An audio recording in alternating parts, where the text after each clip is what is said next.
नमस्कार, मी चंदू भैया। मागच्या वर्षी मी केंद्रीय समाज कल्याण मंत्री आदरणीय रामदास आठवले साहेबांना भेटलो होतो आणि त्यांना विनंती केली होती की वयोश्री योजना जी आहे ती नंदुरबार जिल्ह्यामध्ये सुद्धा राबवावी, तिचं शिबिर जिल्हा स्तरावर घेण्याची आम्हाला परवानगी द्यावी आणि जिल्ह्यामध्ये असलेल्या 60 वर्ष वयाच्या वरच्या लोकांना, जे अपंग असतील त्यांना सर्व शासनामार्फत मोफत विनामूल्य किट देण्याचे करावे अशी मी मागणी केली होती।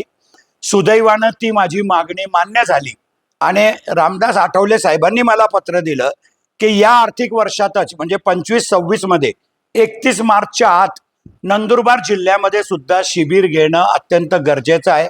म्हणून सर्व आमदारांशी मी चर्चा करून नंदुरबार जिल्ह्यामध्ये शिबिराचं नियोजन केलं आहे। माझी विनंती आहे नंदुरबार जिल्ह्याच्या सगळ्या वयोश्रीमध्ये पात्र असलेल्या लाभार्थ्यांना की त्यांनी तुमच्या तालुक्यामध्ये जाऊन त्या कॅम्पमध्ये सहभागी व्हावं।